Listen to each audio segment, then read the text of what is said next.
se cortó la imagen, pero creo que nos... Ok, ahí está. Doctora Yolanda, si nos pudiera decir cuál es su área de experiencia, a qué se dedica.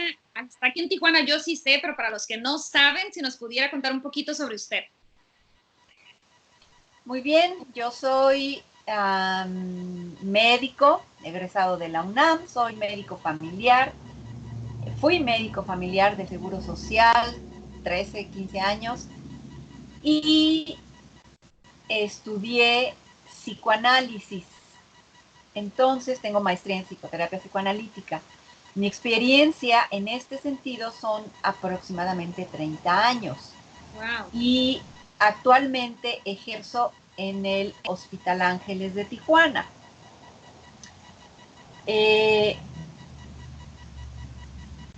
Bueno, eso es en cuanto a mis generales, ¿sí? Y el objetivo que me has pedido, Siria, que con mucho gusto lo hago, es hablar acerca de la ansiedad en la pandemia. Entonces, bajo este término, la ansiedad en la pandemia se trata de entender la psicología de cómo funcionamos en nuestro esquema psicológico, ¿sí? Esto que es virtual, pero que al mismo tiempo es real, se basa en una fuerza muy poderosa que le llamamos instintos, impulsos, que es en donde está la ansiedad y el miedo. Y otra parte, que es una fuerza muy poderosa, que ejercemos todos los individuos, es el deber ser, es la conciencia moral, son nuestros principios. Saber el concepto de qué es bueno, qué es malo, qué es correcto, qué es incorrecto. En este sentido, considero que esta ansiedad en la pandemia ha provocado una neurosis de ansiedad, propiamente dicho, así yo le llamaría. La humanidad hoy por hoy padecemos o padecen de neurosis de ansiedad. ¿Cuál es la definición? ¿Qué quiere decir neurosis de ansiedad? Es un temor anticipado de hechos o circunstancias que solo existen en nuestra cabeza, en nuestra mente. Es decir, muchas personas estamos comiendo, tenemos un techo, tenemos una forma limitada tal vez, pero una forma limitada de poder sobrellevar un tiempo esta situación. Pero nos anticipamos, ¿y qué tal si me quedo sin trabajo? ¿Y qué tal si todo mundo se muere?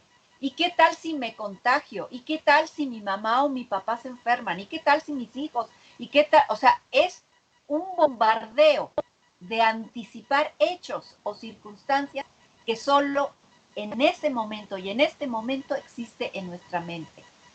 Por lo tanto, padecemos de una neurosis de ansiedad. Okay. ¿Cuál es el problema en esta situación? Ante una neurosis de ansiedad, nos acercamos a la esencia de cada ser vivo, de cada persona. La esencia determinada de una persona se va a caracterizar por su desarrollo sano o no psicológico, situaciones de distorsiones emocionales en la infancia, situaciones de abuso sexual, situaciones de desatención, de descuido en la infancia. Y muchas veces no es propositivo de los padres. Muchas veces las desatenciones y el descuido se da por circunstancias que no pueden los papás controlarlo, ¿sí? Entonces, no estoy diciendo que estas personas hayan tenido padres malos. Son circunstancias que ocurren en la infancia en donde no se da un desarrollo psicológico sano. estas personas son las más expuestas a la neurosis de ansiedad. No. ¿Por qué? Porque no hay una estructura fuerte de qué, de principios de conciencia moral, de los conceptos de lo que es bueno, de lo que es malo, de lo que debe de ser. ¿Qué es lo que debe de ser? Yo he visto personas ahorita que lo estamos viviendo que no toman en serio la pandemia. Literalmente se van al casino, aunque ya está la emergencia de quedarse todo el mundo en su casa. Si tienen la oportunidad de salir, salen. Si tienen la oportunidad de hacer una carne asada, de invitar a los amigos, lo hacen. O sea, no hay una conciencia moral, no hay un deber ser. Y si yo analizo las historias de esos personajes que se están reuniendo a una carne asada, todos, ¿sí? Todos tuvieron infancias con conflictos distorsionadas. Saben discernir cuándo hay que hacer lo correcto y cuándo lo incorrecto, ¿sí? Cuándo determinar qué es bueno, qué es malo.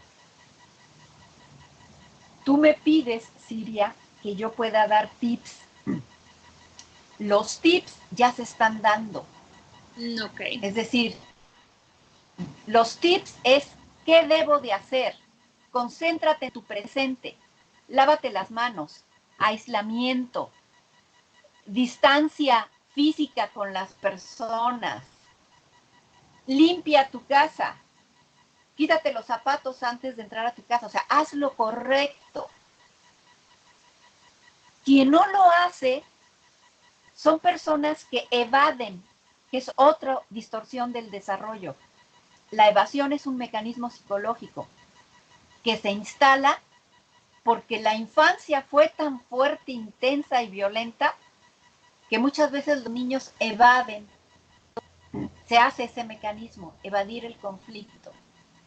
Y entonces se van, se salen, se van al parque, se van a las playas. Entonces, ¿a qué es lo que yo apelo? ¿Cuál es, si entendimos bien este concepto de que tenemos dos fuerzas extremadamente fuertes, que es nuestros instintos y que es nuestro deber ser?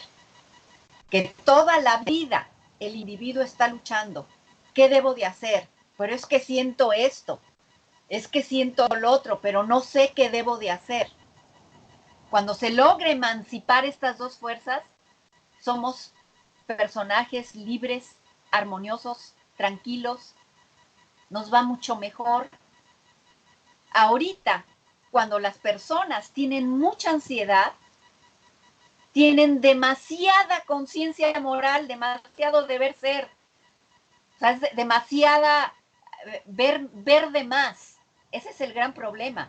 Está el extremo de las personas que evaden y el extremo de las personas que toman demasiado el temor, que se vuelven obsesivos, que hay que lavar todo, casi con manguera toda la casa, que le entre agua y que le entre jabón. O sea, no hay que caer en ese extremo de lo que debe de ser, ¿sí? Pero tampoco debemos de caer en el extremo de evadir. ¿Cómo lo podemos hacer? Hay que recordar que somos seres humanos pensantes, que tenemos capacidad de razonamiento, que somos capaces de ser creativos y que todo lo que hoy tenemos es por esa gran capacidad del ser humano. Me refiero a avances científicos, tecnológicos. O sea, increíble, están fabricando la vacuna y aunque va a tardar, no va a tardar por burocracia, va a tardar porque es un proceso que se lleva para producir una vacuna, 1.5 años máximo, ¿sí? Okay. Entonces, el objetivo es apelar a que tiene que prevalecer nuestro pensamiento, nuestro razonamiento, a que tenemos que hacer lo correcto, todos, porque por unos cuantos, los demás nos podemos enfermar. Sí. Por unos cuantos que evaden la situación, los demás nos podemos enfermar. O sea, se trata de tomar conciencia moral. Ese es mi gran mensaje, conciencia moral. Apelo a la raza humana con esa gran capacidad de razonamiento que poseemos. Ok, doctora, ¿y las personas que hablan de un pensamiento positivo o que hablan de que pues Dios tiene el control y que sienten que con eso tienen ellos control y que Dios los va a cuidar aunque anden en la calle? ¿Qué piensa de ese tipo de pensamiento? A esos los incluyo en las personas que evaden, Okay. en las personas que no tienen conciencia moral ni principios de qué es lo correcto, qué es lo incorrecto. Yo estoy de acuerdo en que la gente tenga su religión y que pida a Dios por su bienestar y sus seres queridos, pero no por eso Diosito va a venirte a hacer la chamba. Es Claro. decir, a decirte, lávate las manos. Diosito no va a venir a lavarte las manos. O sea, Diosito no va a venir a tener distancia social ni situaciones de falta de higiene, ¿sí? O sea, tú tienes que tener conciencia y ser responsable de tu persona. Porque un detalle, o sea, te voy a decir, no es para condenar a las personas que no tienen una buena conciencia moral. Es para entender que esas personas tuvieron desarrollos muy difíciles, que se instala un miedo, ansiedades de niños, y que ponen como mecanismo de protección a la evasión. Okay. Entonces, esas personas que no están siguiendo correctamente lo que dicen salubridad, las instituciones, etcétera, es porque dentro hay miedo. No quieren enfrentar sus propios miedos. Y sí son las personas que requieren ayuda psicológica, ¿sí? Las personas que no van a requerir ayuda psicológica, yo pongo un ejemplo, pero hay muchos. Son, por ejemplo, en el caso de las parejas. Si las parejas están en aislamiento y están viviendo la convivencia 24/24 y tienen principios sólidos de lo que es bueno, de lo que es correcto, de lo que es ser honesto, leal, fiel, conceptos claros. Entonces, este encierro que tienen esas parejas van a llevar a un entendimiento. Y ese entendimiento les va a redundar a saber llevar las reglas, a saber llevar la limpieza, la distancia y a unirse más como pareja. Sí. Pero aquellas parejas que no tienen este buen cimiento y fue un desarrollo distorsionado, no saben lo que es ser honesto, no saben lo que es ser leal, no saben lo que es ser fiel, no hay compromiso. Claro que en este encierro, y ya lo empiezo a ver, vienen una serie de conflictos de que han decidido, ya no aguantan, llevan 2 semanas y ya no aguantan más y se van a separar. Wow. Wow. Entonces, vuelvo a repetirlo, importantísimo hacer un ejercicio de principios morales, no evadir la realidad que estamos viviendo, no entrar a sacar nuestros instintos, esa fuerza poderosa que nos puede llevar a cometer errores. No se trata de estar apanicados dentro de la cama y con las cobijas en la cara. No, es extremo, es enfermo. Simplemente ver el presente. Tengo un techo, tengo comida, no tengo por qué estar pensando en un futuro incierto que aún no ha llegado. Así es. Doctora, y por ejemplo, en cuanto a tener estructura en el día, hay muchas personas que por la naturaleza de sus trabajos o que son estudiantes, no pues no están haciendo labores aún dentro de la casa y se ponen en la televisión todo el día o están en redes sociales o leyendo las noticias, y me ha tocado de miembros de mi propia familia que están en ese caso. No digo que no estén haciendo nada productivo, pero pues no hay una estabilidad en cuanto a cómo va a transcurrir el día. Entonces, cuando hay demasiado tiempo de ocio, o sea, sin una dirección, sin un enfoque para el día, a veces nos perdemos, ¿no? Y crea mucha más ansiedad. Usted no sé qué opine de esto.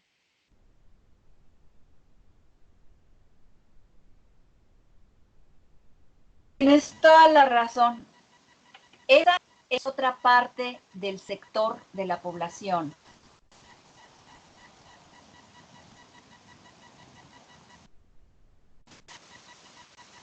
Se fue la Sí, conexión. ya escucho bien. Ya.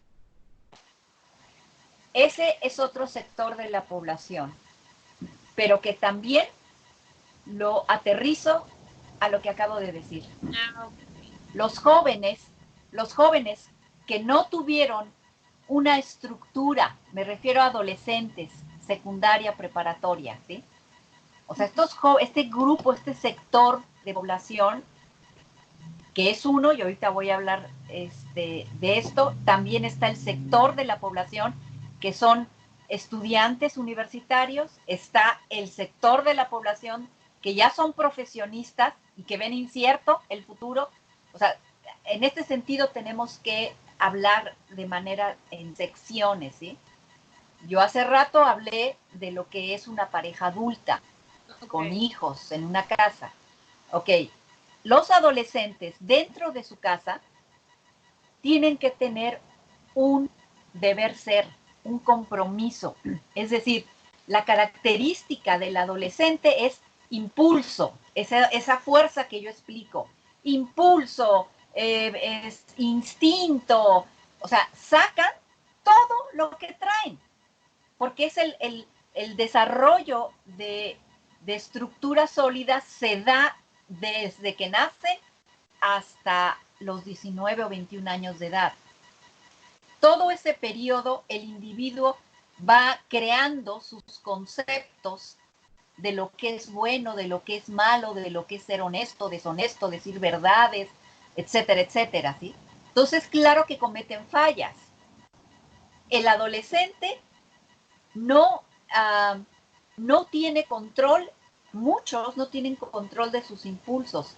Y estar frente a una tele es un impulso que no lo hace pensar, que lo hace distraerse. Entonces, es de suma importancia que los papás deben de crear una agenda del día, como si estuvieran en la escuela.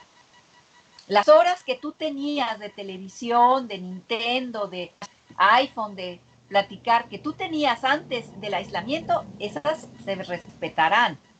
No. Pero el tiempo que tú estabas en la escuela, aquí debes de tener actividades. Actividades desde limpiar la casa, desde echar la ropa a la lavadora, desde tender camas, desde, o sea, hacer cosas que no son precisamente de entretenimiento, sino son obligaciones, ¿sí? O sea, se debe de crear una agenda del día.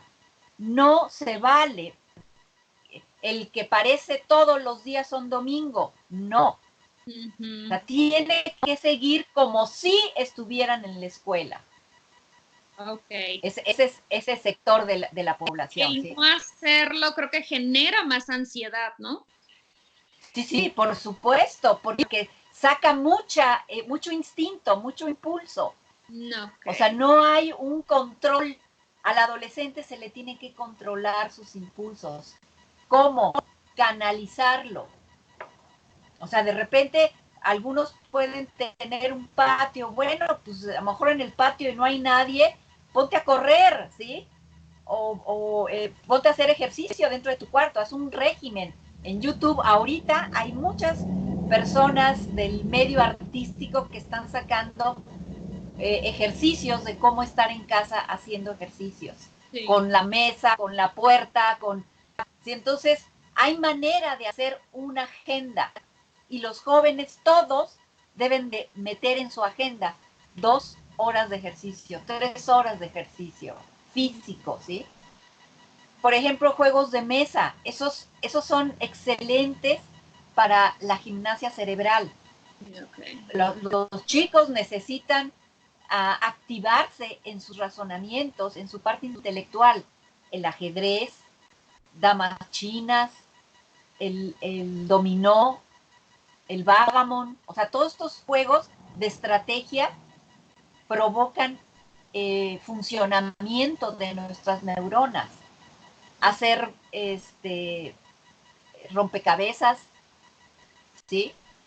Entonces hay manera de controlar el impulso a través de todas las actividades que el mensaje que se le está diciendo al adolescente es: ten conceptos claros de lo que debe de ser correcto. Esto es lo que debemos de hacer para salir sanos todos de esta situación.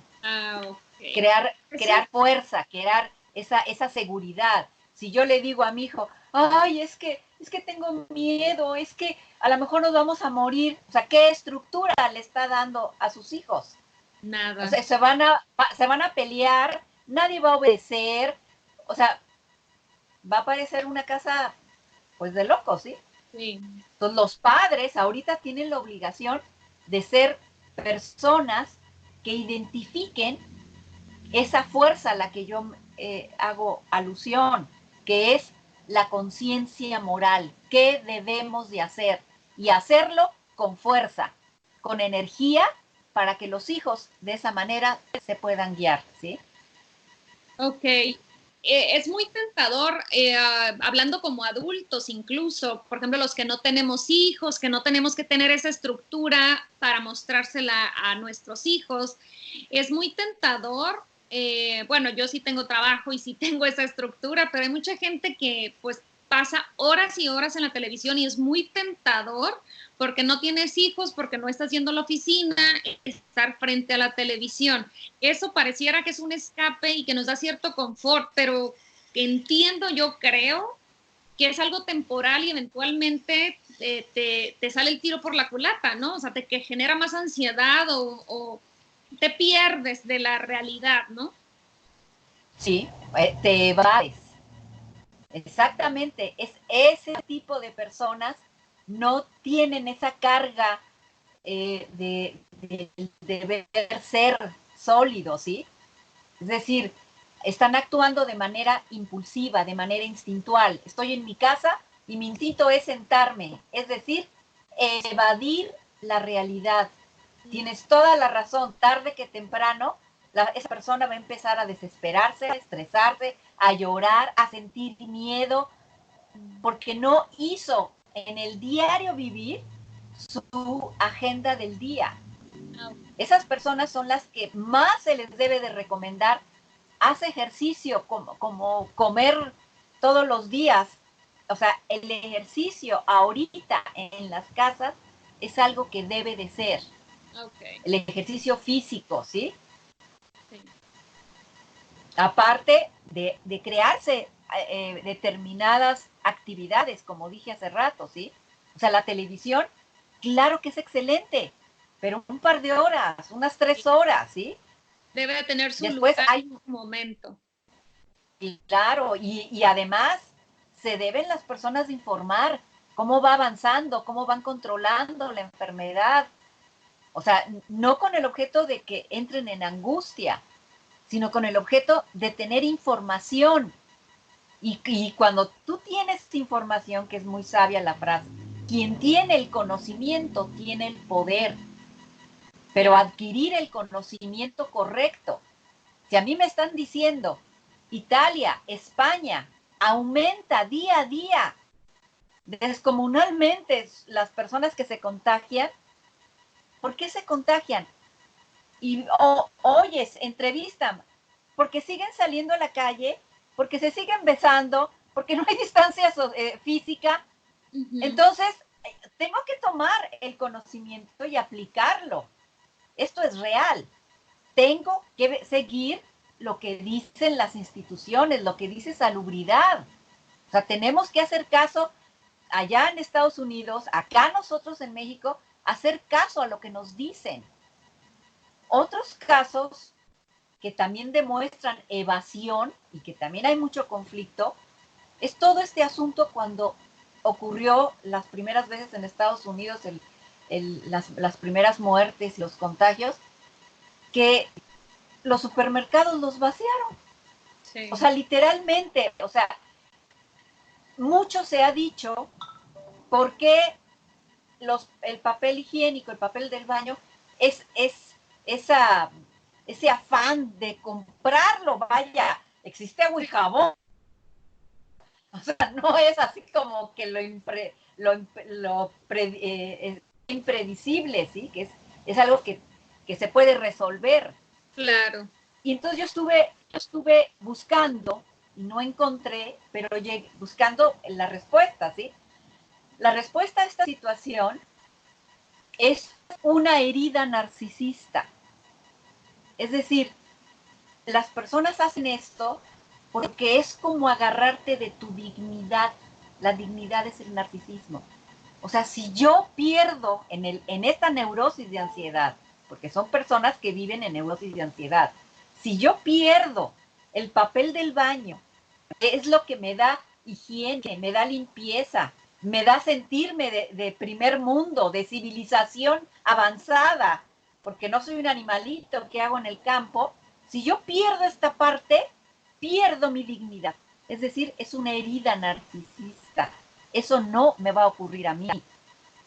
Oh, qué interesante. ¿Sí?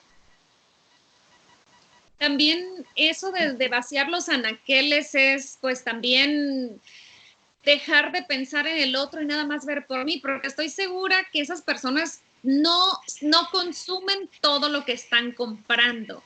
Es ese miedo irracional de que no va a haber y no me importan los demás mientras yo sí tenga. Y también el distanciamiento social y el no salir, creo que parte de lo mismo es, me importa mi satisfacción porque yo quiero salir, porque yo quiero ir a comer, porque ya me enfadé de estar encerrado y no pienso en nadie más, me importa nada más lo que yo estoy sintiendo, lo que yo necesito, lo que yo quiero, es yo, y me olvido de los demás. O sea, insisto, parte de lo que dices es cierto, es una verdad, pero lo que yo estoy puntualizando es que son personas, esas personas que agarraron 20 latas de atún y que nada más son 2 personas en casa y que agarraron jugos, 50 jugos, o sea, y que sabes que no se lo van a acabar, yo no lo aterrizo como personas egoístas que nada más están pensando en ellos. O sea, yo lo aterrizo que son personas que tienen mucho, pero mucho miedo. Ok. Entonces, están evadiendo ese miedo. Es una, como hace rato dije, la conciencia moral la tienen, pero en el extremo. Okay. Porque están en el pensamiento, tienen la frase, ¿y si no tengo puré de tomate? ¿Y si no tengo naranjas? ¿Y si no tengo tortillas? ¿Y si no? O sea, es una situación de neurosis de ansiedad. Son personas que ya se instalaron en una neurosis de ansiedad. Entonces, no están viendo la realidad, evaden, tienen ese mecanismo. No pueden ser objetivos. Lo que yo apelo, si tú me quieres pedir tips, es que las personas sean objetivas. Y ser objetivo es no tener miedo. Ser objetivo es llevar las indicaciones que me indican las autoridades. Encerrarme en mi casa. Hacer debates con la familia. A ver, hijos, díganme, ¿qué significa para ustedes ser honesto? ¿Qué significa para ustedes ser leal? ¿Qué significa para ustedes ser obediente? O sea, es un momento en donde los principios debemos de consolidarlos y no darle rienda suelta a el instinto, el impulso. Ok. ¿Sí? Excelente. Y, por ejemplo, para las personas que ya están situadas en esa neurosis de ansiedad, que a lo mejor pueden escucharlo y decir, pues suena, o sea, pero que les cuesta, suena muy bonito y sí lo puedo hacer, pero mi mente es más fuerte el miedo que siento en mi cabeza. ¿Cómo rompo ese miedo para ubicarme otra vez en la realidad y el estar presente y cumplir las reglas? Claro, claro. Es que fácil es la teoría, tienes toda la razón, ¿sí? Mira, te voy a poner el ejemplo real de ella es una amiga mía muy querida que vive en España, que le mandé el escrito. De inmediato me contesta y me dices, ¿cómo no quieres que no tengamos miedo? Ya van 10,000 muertes. Entonces, le repito lo que te acabo de decir. O sea, yo no pido que no tengan miedo. Lo que yo pido es que no te salga, que te brote, ¿sí? Como me voy a morir, me voy a contagiar, porque eso ya estás neurótica, sino que apeles a lo que debe de ser. Si tú no estás en tu casa y no eres limpia e higiénica, pero te aseguro que te va a dar. Okay. Es decir, cómo trabajarlo en la estructura de nuestros principios, de lo que es correcto, de lo que debe de ser. Okay. No te voy a abrazar, mamá, porque ya eres mayor, te voy a contaminar. O sea, no, es que yo te quiero mucho y por eso te voy a abrazar. Lo he visto. Hoy por hoy lo he visto. Que la hija de mi edad llega con su mamá que tiene 90 años y la abraza. Porque te quiero mucho. Porque a nosotros no nos va a pasar nada. Ese es un extremo de evasión, ¿sí? Sí. Y el otro extremo es, o sea, ahí es donde tú dices, y que quien lo oiga, si tú no estás sintiéndote tranquilo o tranquila, es porque hay conflictos que no sabes manejar y necesitas ayuda. Okay. Ponte a ver, ponte a recordar, tengo situaciones difíciles en mi infancia, hoy por hoy tengo conflictos de pareja, hoy por hoy digo, me vale y me salgo a la calle, al centro de la ciudad a ver qué encuentro. O sea, si estoy haciendo acciones de ese tipo, entonces tengo que darme yo conciencia de que algo anda mal. Sí.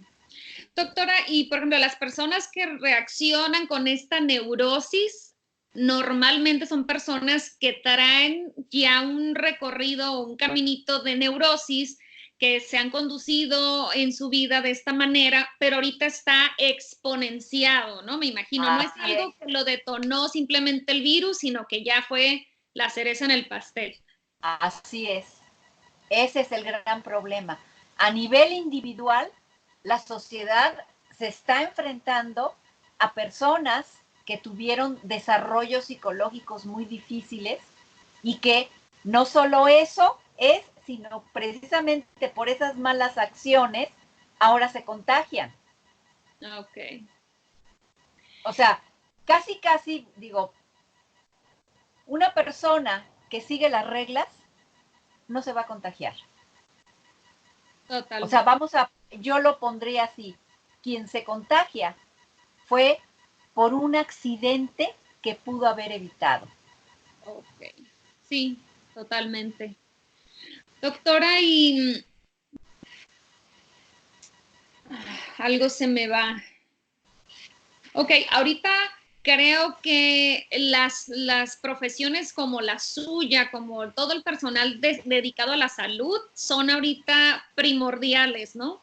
Para los que están ya infectados, lamentablemente, los médicos que están atendiendo, pero en mi caso personal, yo veo los que no estamos contagiados y que estamos siguiendo las reglas, pero detectamos, por ejemplo, el encierro creo que también te hace ver cosas que en el día a día, cuando andas bien apurado y que te llenas de cosas y tu día está lleno que no ves, o emociones dormidas o que tratamos de esconder o que tratamos de no voltearlas a ver y están desatendidas por años. Y en el encierro y en el aislamiento, que no te queda opción más que hacerte frente a ti mismo y enfrentar lo que estás sintiendo. Digo, si no te adormeces con la tele y con las redes sociales, creo que es una muy buena oportunidad de decir, es tiempo de resolver esto, porque yo creo que todos sabemos cuando necesitamos sanar, pero no lo hacemos por mil excusas, porque no tengo tiempo, porque las razones que sean. Una de mis favoritas es el no tengo tiempo, por eso la tengo muy presente. Pero creo que ahorita las terapias psicológicas son tan importantes como los médicos que están al frente atendiendo a los enfermos, porque también la enfermedad emocional y mental pues está todos los días, pero ahorita creo que se está notando más. Mucho más, Muchísimo. mucho más. Entonces, y sí, o sea, otro sector digno de analizarse y dar contención es precisamente el gremio médico, el gremio de salud, los médicos, las enfermeras, que son los que están ahí enfrente de la batalla.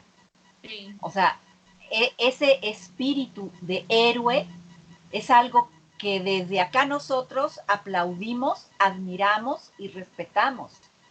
Pero ese gremio que está viviendo todos los días es una postura de sacrificio que realmente, pues históricamente, el médico de alguna manera había perdido esta sensibilidad. O sea, hay mucha queja antes de esto de que es que el médico nada más me dijo abra la boca y ni siquiera me revisó ni me preguntó, es que es un médico déspota. O sea, había, yo lo voy a poner en pasado, mucha queja de falta de sensibilidad, ¿sí? Y a mí todavía me tocó, cuando yo hice la carrera de medicina, que me leyeran la epístola, ¿sí? O sea, toda este mensaje y este gran consejo que nos dan a todos los médicos de que debemos de estar siempre sirviendo al prójimo. Ahorita exactamente las palabras no me acuerdo, pero hace años que ya dejaron de leérsela a los médicos. Okay. Y sin embargo, a estos médicos que no les leyeron la epístola, pues resulta que son los que están demostrando ese sacrificio que piden los galenos, ¿sí? Entonces, digo, el ser médico es un espíritu de servicio increíble, ¿sí? Total. Hay gente que se está entregando, hay gente que se está sacrificando, pero esa gente que también son médicos, también yo los meto dentro de esta parte psicológica que he explicado, deber ser. Esos médicos deben de tener no solo cubreboca, careta, sí, en la pijama quirúrgica, guantes, se les debe de dar todos los recursos. No pueden estar frente al enemigo desprotegidos. Y eso, lo digo por a ver a dónde llega toda esta información, pero sí los admiramos, sí los respetamos, pero por favor que les den todo lo que necesitan. Sí, y bueno, también creo que ese personal médico pues no se escapa de las emociones humanas, ¿no? También seguramente tienen miedo o están un poco ansiosos con la situación porque están rebasados. Creo que también sería de mucha ayuda, si se puede, ¿no? Que busquen ayuda, terapia, no sé, en los mismos hospitales, que hubiera ese soporte para el personal que está mira, una gran labor. Hay, o sea, viéndolo como tú, te diría sí, que busquen quién les pueda ayudar psicológicamente. Pero te voy a explicar, al menos la formación de médico te hace esa fuerza, esa estructura que yo vengo platicándote desde el principio, de deber ser. Es decir, el médico tiene que, desde que empieza su primer día de estudiante universitario, empieza a reprimir los instintos del miedo. Okay. No sé si me doy a entender. En medicina te enseñan lo que tú debes de hacer. Te dicen, cuando tenga un paciente, tiene que preguntar cuándo empezó con su síntoma, cómo se relaciona su síntoma, cómo aumenta su síntoma, cómo disminuye. Señáleme usted en dónde le duele. O sea, son preguntas que no te están diciendo, no se están metiendo en la vida emocional del paciente, sino en su vida orgánica. Okay. Y el paciente hace a un lado el sufrimiento, ¿sí?, del paciente y el sufrimiento que él pueda tener, porque debe de concentrarse en dar al diagnóstico y debe de concentrarse en qué tratamiento le voy a dar. ¿Sí me doy? O sea, ya es una formación que se le hace al médico de deber ser muy estricto. Y te lo digo porque cuando yo estudié medicina y fui después médico familiar, o sea, mi estructura de deber ser era muy rígida, ¿sí? O sea, cuando estudio yo psicoanálisis, o sea, me doy cuenta la distancia tan enorme de lo que tiene uno a los pacientes, ¿sí? En sus vidas emocionales y en la vida personal. Entonces, esta situación que refuerza en el médico su deber ser. No. Los médicos ahorita debo de sacar adelante a este paciente, debo de darle antibiótico, debo de entubar, enfermera y están en su actitud de deber ser. ¿Qué están haciendo? Están reprimiendo sus miedos y sus ansiedades. A lo mejor ahora, entonces aplica después de la pandemia, ¿no? Cuando ya se termine todo esto. Okay. Exacto, tienes toda la razón. Después viene el down, después viene esto ya acabó, ¿sí? Y de ahí que tienen que descansar también, ¿sí? Sí. O sea, en Italia están trabajando 24/24. Por eso también se están muriendo los médicos. Ay, no, o sea, aquí el deber ser en el área hablando de médicos, es primero lo que dije anteriormente, denle el equipo necesario, que ningún médico se sienta mártir, ¿sí? Que se sienta el profeta que no se va a contagiar. No pueden permitir estar frente al paciente sin tener el equipo adecuado. Segundo, trabajar 8 horas diarias y punto. O sea, no excederse. Sí. O sea, aquí el médico en esa conciencia debe de trabajar, ¿sí? Y el gobierno y las instituciones deben de estar al pendiente de que usted ya trabajó 8 horas, váyase a su casa, el que sigue. Sí. Sí, porque eso también, el sobretrabajo, la falta de sueño, el estrés, debilita mucho el sistema inmune. Por eso, escuché yo una historia de una persona de Italia. Dígame. Sí, te iba a mencionar, qué bueno que mencionas esto de la inmunidad. Precisamente cuando yo hice la maestría en psicoanálisis, yo era médico familiar y necesitaba una beca.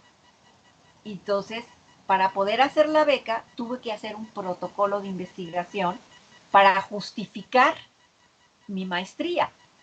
Okay. Para decirle al instituto, mira, voy a estudiar esto porque esto te va a beneficiar. Entonces, antes de saber lo de la beca, que a mí toda la vida me gustó el psicoanálisis y siempre quise estudiarlo, yo observaba que, digo, y eso no es gran noticia, que el número 1 de enfermedades infecciosas en el Seguro Social en los 80s, y sigue siendo lo mismo, 80s, 90s, son las infecciones de vías respiratorias. Entonces, yo me ponía a platicar con los pacientes porque a veces sentía como que nada más querían incapacidad, sus 3 días de incapacidad, porque mucho se decía, no tienen gripa, son flojos, no quieren trabajar. Y a mí no me caía el 20, o sea, no quieren ir a trabajar, por algo no quieren ir a trabajar. O sea, Okay. no concebía que fuera flojera, ¿sí?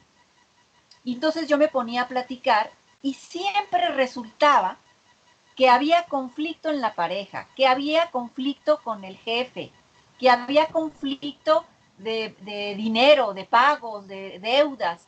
Siempre había un factor importante en la historia de ese individuo que le había dado esa gripa, que tenía faringitis, que tenía otitis, que tenía rinitis, laringitis, y que iba por sus 3 días de incapacidad. Sí, sí, se les daba, pero a la vuelta del tiempo yo lo interpreto es una evasión al conflicto que estaban viviendo. Entonces yo lo documenté y lo presenté de esta manera al instituto. Ustedes hacen mucho gasto porque el paciente, según ustedes, va solo por su incapacidad y va a ocupar medicinas que no va a tomarse y va a ocupar tiempo y dinero y esfuerzo, ¿sí? Claro. Entonces, ¿por qué pasa esto? Porque cuando se tienen conflictos, el sistema inmunológico es bajo. Eso ya no es teoría, eso es una verdad. Sí. Si las personas se estresan, se angustian, baja nuestro sistema inmunológico. Nuestro sistema inmunológico consta de células que nos van a proteger de agentes externos. Y esa capacidad de células, anticuerpos, macrófagos, eh, leucocitos, o sea, todas estas células que conforman y que se encuentran en la sangre, conforman lo que es el sistema inmunológico. Entonces, cuando yo ando estresado, hay reacciones también de sustancias químicas que se metabolizan y baja el sistema inmunológico, ¿sí? Hay secreción de adrenalina, hay secreción de sustancias de este tipo y con facilidad voy a tener mi órgano de choque, que es la nariz, que es la garganta, y me va a dar. Entonces, muy cierto, Silvia, no solamente es el deber ser al que debemos de apelar, sino debemos de controlar la ansiedad porque nos estamos exponiendo, no digo al coronavirus, nos estamos exponiendo a infecciones cualquiera. Sí. ¿Sí? Sí, hay personas incluso ya con la sugestión, ¿no? De cualquier incomodidad en la garganta, cualquier estornudo, ya te entra la ansiedad de que sí es coronavirus, pero es parte de ese miedo crónico que estamos desarrollando. Neurosis de ansiedad. Estamos Neurosis, en ansiedad. Anotadísimo, es un término que no conocía, pero lo voy a seguir investigando porque me gustó mucho lo que nos ha explicado. Estoy segura que la mayoría de los que van a escuchar esta entrevista no lo habían escuchado. Ok, al final de cuentas, los extremos que estamos viendo ante esta pandemia ya son desórdenes o neurosis que venimos arrastrando, pero que se acentúan ante pues, situaciones como esta. perfecto, así es. Y pues bueno, yo creo con lo que me quedo de esta plática, doctora, es eh, qué bueno que tenemos recursos y profesionales como usted y como otros terapeutas que están disponibles ahorita desde casa. La tecnología es nuestra mejor aliada en este momento. No separan la posibilidad de recibir ayuda psicológica, no tiene limitante el que no pueda salir. Se pueden conectar con usted por Skype, me imagino con alguna videollamada. Se puede tener terapia. No sé, a usted ahorita si está ofreciendo consultas o se dio una pausa o cómo está manejando, por si alguien que nos escucha está interesado en platicar con usted más a fondo de lo que está experimentando, ¿dónde la pueden encontrar y cómo? Ahorita me pueden encontrar por Skype. Ok, Me pueden mandar un mensaje a mi WhatsApp para hacer la cita. Es el 664 334-6287. Doctora, Estoy prácticamente todo el día, ¿sí? De 9. ¿me puede repetir el número de teléfono porque se cortó un poquito? Sí, es 664-334-6287. Ok, de cualquier forma lo voy a anotar al pie del video por si alguien quiere localizar a la doctora en este número. Por Agendar WhatsApp. Sería por lo mejor WhatsApp. por WhatsApp. Llamadas no, por favor. Puro Es WhatsApp. que ¿sabes por qué no? Porque interrumpen cuando estoy trabajando con un paciente, ¿sí? Entonces yo me comunico siempre por WhatsApp, no hay ningún problema. Perfecto. ¿Redes sociales utiliza Facebook o algo así donde tenga usted más información? No tengo mi página. Ok. Que si la puedes escribir es www.p de Pepe, S de sí y latina, C de casa o T de Tito J.com. Es psico de psicología y TJ de Tijuana. psicotj.com.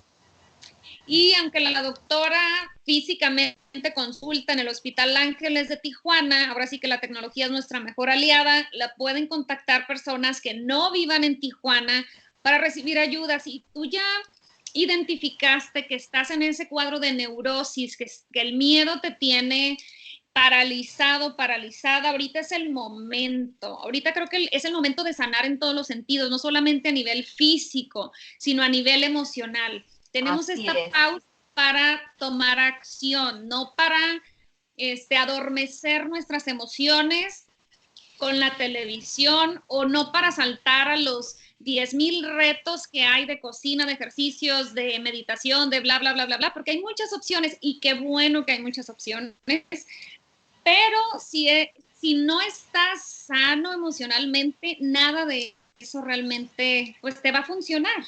Es difícil salir de ese ciclo de emociones cuando ya venimos de años, ¿no? Reaccionando únicamente de la misma manera porque no conocemos otra. La terapia, el psicoanálisis es una manera de aprender a ver las cosas diferente. La misma situación, pero verlas diferente. Y bueno, doctor, usted, si nos puede regalar ese concepto, que la gente lo pueda entender mejor, ¿qué es el psicoanálisis y qué lo hace diferente de una terapia regular, por así decirlo? Para que la gente entienda a qué... O sea, ¿cuál es el tipo de terapia? Si te entiendo. Bueno, el psicoanálisis, en una definición corta, es hacer consciente lo inconsciente. El psicoanálisis estudia el inconsciente de los seres humanos. Hace rato yo mencionaba, el mecanismo de la evasión es un mecanismo inconsciente que en terapia psicoanalítica lo vamos a interpretar. Ok. El psicoanálisis ayuda a las personas cuando se detectan de que tienen problemas y no entienden por qué tienen problemas. Entonces yo te voy a decir, tienes problemas porque has hecho situaciones, pensamientos, hechos inconscientes que no te has dado cuenta y ahora estás viviendo esta situación, ¿sí? Okay. Eso es, en resumen, ese es el psicoanálisis. Es una mentira que es de años, o sea, el psicoanálisis avanzado, ¿sí? Entonces, hay psicoterapia breve y de emergencia que pueden ser 5 sesiones, 10 sesiones y ya. Okay. O hay psicoanálisis más profundo que puede ser alrededor de 8 meses, 9 meses, a lo mejor el año, pero no más. Ah, ok. Ok, sí, porque a veces creemos que, o hemos escuchado, es un mito, ¿no? Que la gente dura en terapia 1000 años y uno puede decir, pues yo te veo igual, ¿no? pero aunque qué bueno que habla de tiempos, porque significa que si hay un plazo es que estamos trabajando sobre objetivos en la terapia y no nada más vamos a Exacto, echarnos el café, ¿no? Con la psicóloga. exacto, Y exactamente. bueno, yo en lo personal conozco a la doctora Yolanda porque ella me atendió, tenemos un ratito que no nos veíamos hasta ahorita, pero yo empecé a ir con ella a consulta y me ayudó muchísimo. Fue la primer persona que me hizo ver precisamente esa parte que yo tenía inconsciente y nunca se me va a olvidar, y lo digo como chiste ahora, porque me da risa, que yo me quejaba de mi expareja, que porque no era muy expresivo, que no hablaba mucho. Y la doctora me decía, pues es que tú hablas mucho, pero realmente no te sabes comunicar. Entonces me quedé con los ojos de plato porque pues nadie me había dicho jamás que yo no me sabía comunicar, porque si una característica tengo ante los demás es que hablo mucho. Entonces, esa parte inconsciente, esa inhabilidad que yo tenía de también de comunicarme, pues hacía que yo buscara ese tipo de persona.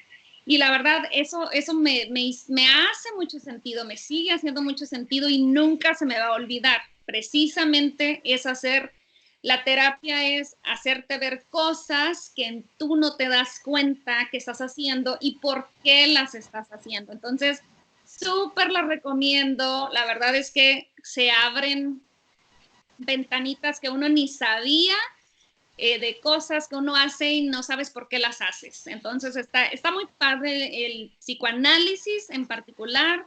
A mí me gustó la experiencia. Pues muchas gracias, Siria. En verdad, tu experiencia también tiene que ver, y te lo voy a decir, es la estructura de cada quien. Tú ahorita me lo agradeces a mí, pero en realidad eres tú quien tienes esa fortaleza y esa estructura. ¿Sí? O sea, yo te interpreto lo que eres tú. Entonces, tú saliste adelante por ti, ¿sí? Gracias. Sí. Y sí, pues al final de cuentas, el terapeuta es el apoyo y nadie puede hacer el trabajo por uno, ¿no? O sea, te ayuda, usted ayuda a interpretar lo que hay en el inconsciente, pero nadie puede hacer la chamba más que uno.